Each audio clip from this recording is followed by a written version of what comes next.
요즘 저의 관심사 중에 하나가 있습니다. 요즘 저의 관심사 중에 하나는 살을 빼는 것입니다. 네. 요즘에 좀 나오지 말아야 될 때가 자꾸 나와가지고 좀 걱정이 있습니다. 하늘빛 교회에 왔는데 우리 성도님들께서 잘 먹여주셔서 살이 참 많이 올랐습니다. 푸동푸동 올랐습니다. 네. 살이 오른 거는 참 좋아요. 저는 살이 오른 거는 좋은데 이 문제는 이제 제가 활동하고 옷 입는데 이게 여간 불편한 게 아닙니다. 그래서 작정을 하고 몇 달 전부터 몸 관리에 좀 들어갔습니다. 그래서 어떻게 되었을까요? 잘 되었을까요? 결과는 보시는 바와 같이 여전합니다. 다이어트는 내일부터, 항상 내일부터 가다가 잘 안 됐습니다. 헬스장도 끊고 그것도 잘 안 돼서 얼마 전에 한 달 반 전인가는 제가 헬스용 자전거를 아예 한 대 구입했습니다. 헬스장을 등록했더니 제일 어려운 게 헬스장 가서 뭔가를 이렇게 운동을 하는 것보다 더 힘든 게 집에서 헬스장 가는 게 제일 어렵더라고요. 그래서 헬스장은 안 되겠다 그러고서 헬스용 자전거를 아예 집에다 구입을 해서 이제 그것을 이제 수시로 이제 타고 그랬습니다. 근데 이제 처음에는 그게 헬스용 자전거가 완제품이 올 줄 알고 그렇게 기대하고 있었었는데 와서 보니까 제가 이제 일일이 조립을 해야 되는 그런 품목들이 왔어요. 요즘에 이제 인터넷으로 주문을 하면 그런 것들이 많이 오죠. 그냥 네모난 박스 안에다가 이제 조립해서 쓸 수 있게 그렇게 오는 것들입니다. 근데 이제 제가 손재주가 좋지가 않아 가지고 그런 것들 오면은 이제 썩 잘 만들고 이러진 않습니다. 근데 어쨌든 이제 조립을 해야 하니까 이제 조립을 했죠. 그런데 이런 조립품들을 조립하다 보면은 조심해야 될 게 하나 있습니다. 그것은 뭐냐면 조립품에 들어있는 나사들의 종류가 다양하게 있어서 그것들이 잘 맞으면 괜찮은데 잘 안 맞으면 나사가 헛돌거나 아니면은 자칫 힘으로 하다가는 이 나사선이 망가지는 거죠. 그래서 그런 것들을 조립할 때는 굉장히 신중하게 그 나사들을 서로 이제 맞춰가면서 나사 볼트를 맞춰가면서 이제 해야 됩니다. 그런데 제가 그것들을 조립하면서 한 가지 좀 깨달은 게 있습니다. 우리 인생도 그와 같다라는 그런 생각을 좀 해봤습니다. 우리의 삶에 여러 가지의 가치관들과 삶의 형태들이 있는데 그 가운데에서 우리가 잘못된 것을 선택하면 돌아가긴 하는데 헛돌 때가 많이 있고요. 또는 반대로 억지로 맞추다가는 힘만 들고 우리의 삶도 망가지는 일이 생긴다라는 것이죠. 그래서 우리는 이 모든 것들을 위해서 적절한 가치관과 삶의 모습들을 배우고 그것들을 잘 선택해서 삶을 조여 나가야 합니다. 그래야지 힘도 덜 들고 우리가 견고하게 바로 딱 붙잡힐 수 있는 것이죠.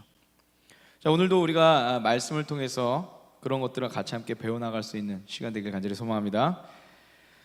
우리의 삶의 복음을 실천해가는 복음 생활 백서 두 번째 시간입니다. 오늘은 빌립보서 2장 앞부분의 그 말씀을 통해서 같이 함께 하나님께서 주시는 마음을 나누려고 합니다.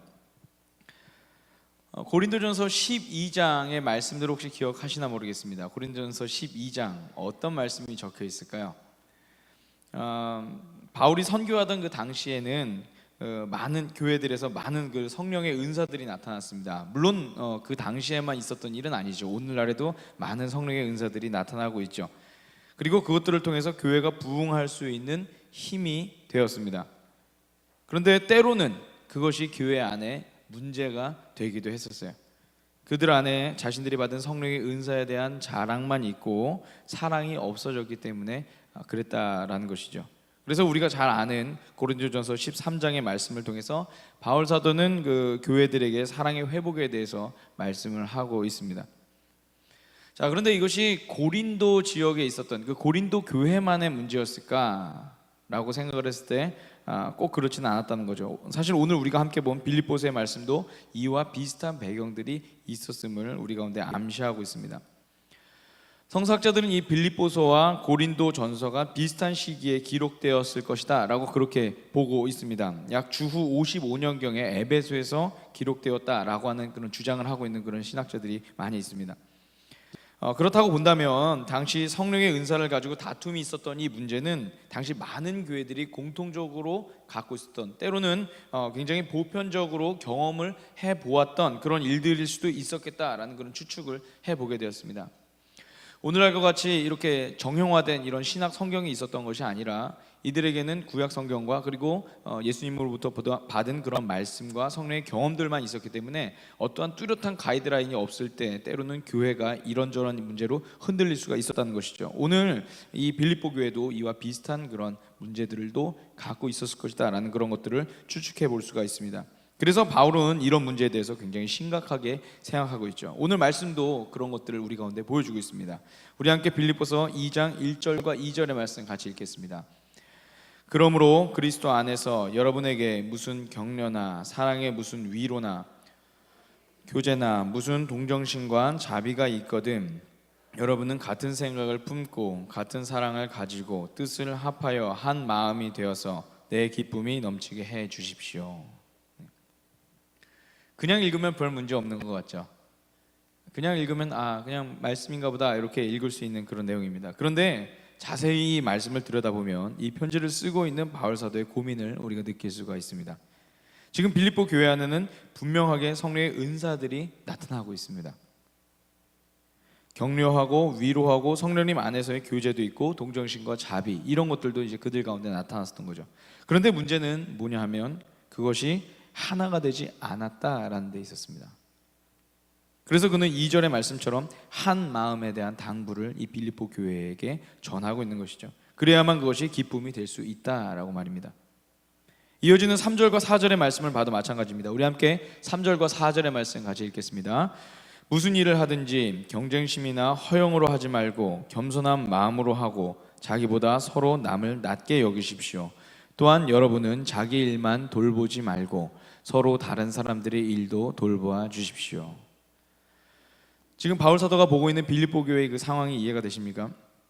교회들이 부흥이 되어가고 복음은 전해지면서 그 안에 기쁜 소식들만 있으면 참 좋겠는데 그런데 그 안에 문제들도 많았다라는 것입니다.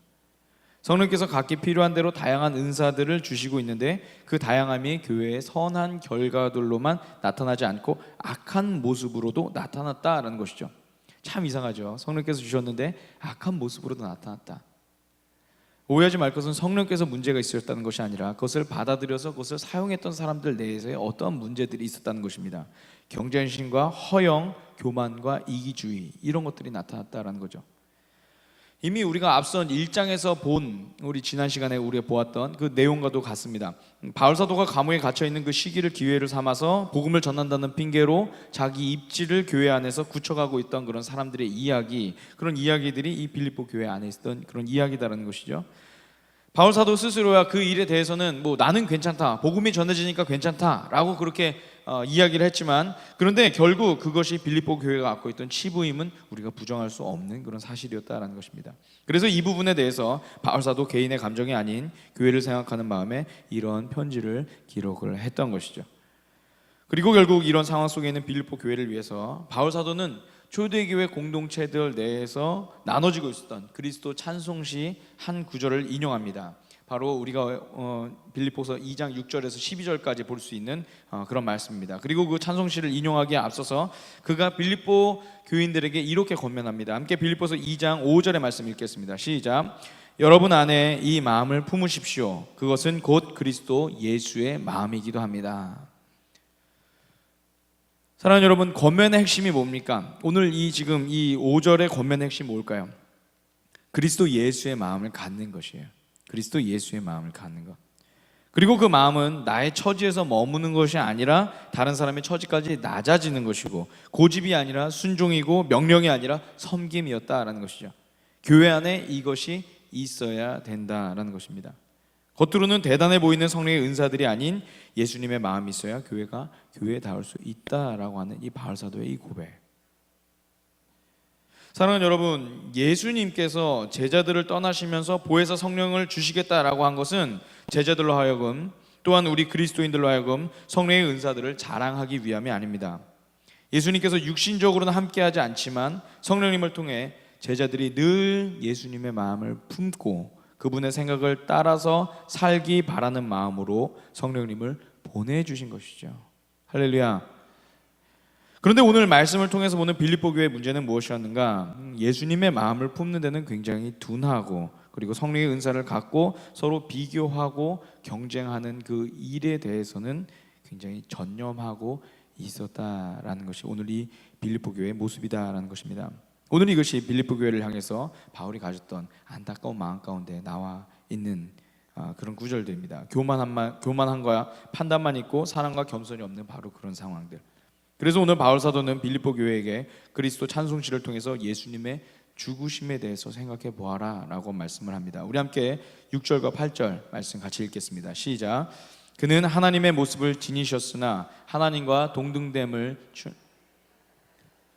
오히려 자기를 비워서 종의 모습을 취하시고 사람과 같이 되셨습니다. 그는 사람의 모양으로 나타나셔서 자기를 낮추시고 죽기까지 순종하셨으니 곧 십자가에 죽기까지 하셨습니다. 아멘. 이 찬송시의 핵심 단어는 무엇일까요? 저는 이렇게 찾았습니다. 낮아짐, 겸손, 순종, 죽음. 이 찬송시의 핵심 이 네 가지다. 저는 그렇게 생각을 했습니다. 예수님께서는 마땅히 하나님처럼 높임 받으셔야 할 뿐인데 친히 이 땅에 오셔서 낮은 죽음을 선택하신 것이죠. 세상의 기준에서 보았을 때 이것이 매력적인 것이었을까요? 물론 남의 이야기다라고 한다면, 우리가 뭐 책에서 보는 어떤 선교사님의 이야기다라고 한다면 그분 참 대단하다 그렇게 이야기할 수 있습니다. 다른 사람의 이야기면 그분 참 대단하다, 참 굉장한 결단을 했다 그렇게 이야기할 수 있습니다. 그런데 그것이 나와 관계된 이야기라면 선뜻 내가 그렇게 하겠노라고 이렇게 대답하기 어려운 것도 사실이죠. 오히려 세상의 기준에서는 그 다음에 나오는 말씀들이 더 매력적일 수 있습니다. 9절에서 11절의 말씀 같이 읽겠습니다. 그러므로 하나님께서는 그를 지극히 높이시고 모든 이름 위에 뛰어난 이름을 그에게 주셨습니다. 그리하여 하늘과 땅 아래 있는 모든 것들이 예수의 이름 앞에 무릎을 꿇고 모두가 예수 그리스도는 주님이시라고 고백하여 하나님 아버지께 영광을 돌리게 하셨습니다. 여러분, 그냥 이 말씀만 딱 보면 얼마나 멋진 말입니까? 나의 이름이 높아지는 그런 상황이에요. 많은 사람들이 나를 우러러보고 있는 그런 상황이에요. 사실 우리는 예수님을 통해서 이런 삶에 더 많은 초점을 잡고 있는 것이 사실입니다. 예수를 믿는다고 하면서도 우리는 여기에 더 많은 초점을 잡고 있는 거죠. 그러니까 성령의 은사들이 교회 안에서 자기 이름을 높이기 위한 그런 능력이나 아니면 그러한 어떠한 그런 차별적인 다른 부분들로만 생각되게 되고, 교회가 종의 모습을 갖기보다는 권세자의 모습을 가지려고 막 애를 쓰는 것이죠. 그런데 성경은 오늘 우리에게 분명하게 말씀하고 있습니다. 낮아짐, 순종, 죽음이 없이는 영광에 이르지 못한다라고 말입니다. 할렐루야. 그리고 그 말씀은 비단 예수님에게만 적용되는 것이 아니라 그분을 따르기로 작정한 우리 그리스도인들 모두에게 적용되어야 되는 그런 말씀이다라는 것입니다. 사랑하는 여러분, 교회와 그리스도인들이 낮아짐을 생각하고 그리고 겸손을 생각하고 순종을 생각한다면 교회는 하나가 될 수밖에 없어요. 모두가 그리스도의 십자가 앞에서 모이는 거죠. 교회가 그것들만 생각한다면, 성도들이 그것들만 생각한다면 교회는 하나가 될 수밖에 없어요. 그런데 교회와 그리스도인들이 높아짐을 생각하고 영광만을 고집한다면 모두 다 제각기 흩어질 수밖에 없습니다. 각기 자기가 가고 싶은 대로 갈 수밖에 없는 것이죠. 왜요? 십자가라는 기준이 그들 가운데 없어지니까요. 그런데 이것이 비단 교회에서만의 이야기도 아닙니다. 그리스도인들이 주님의 마음으로 세상을 살아간다면 세상도 지금만큼 병들거나 어렵지는 않았겠죠. 그런데 그리스도인들마저 세상 속에서 높아지려고 하니까 결과는 어떻습니까? 우리가 다 잘 알고 있는 그대로 이 사회의 아픔이 여전히 존재하고 있다는 것이죠. 사랑하는 여러분, 지금 대한민국은 사실 꽤 짧은 기간 동안 많은 부흥의 역사를 경험하고 하나님의 축복을 받은 그러한 역사를 우리가 소유하고 있습니다. 그러다 보니까 지금 사회에는 교회에 다니는 국회의원들도 굉장히 많이 계시고 사장님들도 많이 계시고 각계각층에서 어느 정도 위치에 올라 있는 사람들도 굉장히 많이 있습니다. 자, 그렇다면 상식적으로 생각했을 때 그렇다면 이 땅이 지금보다는 좋아야 되는 건 아니겠습니까? 이 땅이 과거 예수님을 알지 못했던 사람, 예수님 믿는 사람들이 불과 2%, 3% 이렇게밖에 안 됐을 때보다 훨씬 더 좋아야 되는 게 맞겠죠. 훨씬 더 많은 영향력을 교회가 끼쳐야 되는 것이 맞겠죠. 지금보다 훨씬 더 따뜻해야 되는 것이 맞겠죠. 지금보다 사랑이 더 많아야 하는 것이 맞겠죠. 그런데 여러분, 왜 그렇지 않을까요? 저는 이 사회의 아픔에 대해서 예수님을 믿지 않는 이들에게 책임이 있다라고 그렇게 말하고 싶지 않습니다. 그들은 원래 그런 가치관을 갖고 사는 사람들이에요. 원래 세상적인 가치관을 갖고 그곳에 훈련되어 와서 살았던 사람들이었기 때문에 그들 가운데 이 세상의 소망을 말하라 라고 그렇게 말하고 싶지 않습니다. 또한 그렇다고 오늘 이 자리에 있는 우리 모두가 다 잘못했다라고 그렇게 책임을 추궁하고 싶지도 않습니다. 다만 오늘 이 자리에 있는 우리가 반드시 알아야 되는 것은 뭐냐면 우리에게 주님께서 맡겨주신 책임과 사명이 있다라는 것입니다. 여러분의 가정을 회복하고 여러분의 삶 가운데서 주님의 숨결이 느껴지고 우리의 삶 속에 주님의 일들이 일어나기 위해서 우리가 그리스도 예수의 마음을 품어야 한다라는 것입니다. 할렐루야. 그것이 우리의 신앙과 삶을 맞출 수 있는 올바른 나사다라는 것이죠. 그렇지 않으면 빙빙 돌기만 하거나 아니면 어긋나서 완전히 망가지게 될 뿐이다 라는 것입니다. 우리는 이 사실을 잊지 말아야 하는 것이죠. 이 시간 우리가 말씀 앞에서 우리의 삶을 다시 한번 좀 돌아보았으면 좋겠습니다. 사랑하는 여러분, 지금 내 삶 속에서 죽어야 하는 자아의 모습은 무엇입니까? 또한 사라져야 할 욕망은 무엇입니까? 십자가를 통과하기도 전에 얻고자 하는 그런 영광은 또 무엇인가요? 더 나아가서 우리의 삶의 방향이 낮아짐이 아닌 높아짐을 향해서 가고 있는 것은 아닌가? 우리는 한번 질문을 해봐야 할 것입니다. 제가 캐나다에서 살 때 한인 마트 안에 있던 그 빵집에서 배달 일을 한 7개월가량 했던 적이 있습니다.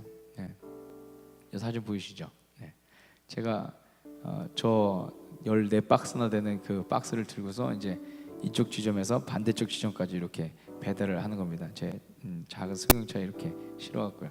저거 다 싸면은 몇 센치인지 아세요? 몇 미터인지 아세요? 2m 10 좀 넘습니다. 한 20 정도 됩니다. 사람들이 제가 저거 끌고 다니면 사람들이 막 쳐다보고 사진을 찍고 가는 사람들도 있어요. 저거 어떻게 쌓았냐고. 네, 한 7개월 정도 이제 저 일들을 했습니다. 사장님과 직원들이 참 많이 좋아해 주시고 그리고 저도 열심히 일을 했습니다. 좋은 기억이 있는 곳이었어요. 근데 그렇게 일을 하다가 이제 그만둬야 될 때가 되어서 사장님께 말씀을 드렸습니다. 그랬더니 이제 사장님이 아쉬워하면서 따로 이제 저를 불러다가 이제 좋은 이야기들을 이제 많이 해주셨습니다. 저를 위로하시려고 이런저런 말씀을 막 하시다가 문득 이렇게 질문을 하셨어요. 사장님께서 목사님, 하나님의 뜻대로 사시기 힘드시죠? 이렇게 물었습니다. 여러분 어떻습니까? 하나님 뜻대로 사시기 힘드시죠? 그런데 저도 그렇다라고 대답을 하려고 했었는데 그때 문득 제 마음속에 이런 것이 깨달아졌습니다. 사실은 원래 이 설교문에다 이렇게 썼어요. 하나님이 말씀하셨다 이렇게 썼는데 좀 들으시면 혹시 오해가 생기시는 분이 계실까 봐 그냥 제가 이렇게 순화했었습니다. 제 마음속에 이런 것들이 깨달아졌어요. 주님이 주신 마음으로 이런 것들이 좀 깨달아졌는데 뭐냐면 아닙니다 사장님, 사실 하나님의 뜻대로 살면 쉬운데 하나님의 뜻대로 살지 못해서 어렵습니다. 그렇게 이제 대답을 드렸어요. 동의하십니까? 저의 짧은 목회 기간을 좀 한번 생각해 보았습니다. 그것을 생각해 보았을 때 낮아지기로 결심했을 때 그리고 낮은 자리에 있었을 때는 훨씬 더 힘이 덜 들었음을 알았습니다. 훨씬 힘이 덜 들었어요. 그리고 영광보다 십자가를 생각하며 걸어왔을 때 제 삶 가운데서 더욱 힘이 느껴졌었죠. 그때는 말씀을 전할 때도 목소리 가운데 자신감이 있었고 누구를 만났을 때도 그의 손을 꼭 붙잡고서 그 길을 함께 가자라고 건면할 수가 있었습니다. 남들은 낯선 곳에 가서 개척을 하는 것이 얼마나 어렵겠냐고 저에게 이야기를 했지만 사실 하나님의 말씀을 따라서 제가 아무도 알지 못했던 그 캐나다에 갔을 때는 굉장히 마음이 기쁘고 그리고 덜 힘들었고 그리고 굉장히 행복했었습니다. 그런데 어느 순간 잊지도 않은 힘을 제가 바라게 되었고 그리고 잊지도 않은 것들을 가져다가 저를 점점 포장하게 되었고 그리고 잊지도 않은 자리를 꿈꾸면서 제 삶과 목회에 하나씩 문제들이 생겨가기 시작을 했습니다. 당연하죠, 그죠? 세상의 가치관을 갖고서 주님의 일을 하려고 하니까 문제가 생기는 것은 당연하죠. 많이 돌린 것 같은데 조여져야 될 것 같은데 조여지지 않고 여전히 제 삶의 나사들은 헛돌고 있었던 것이죠. 때로는 맞을 것 같은데 많은 힘을 줬는데도 여전히 들어가지 않고 뻑뻑하게 버티고 있는 그런 모습을 느낄 때도 있었습니다. 사랑하는 여러분, 오늘 여러분의 삶 가운데 힘든 부분이 느껴지십니까? 무엇인가를 해보려고 하는데 때로는 삶 가운데 버겁게 다가오는 것들이 있습니까?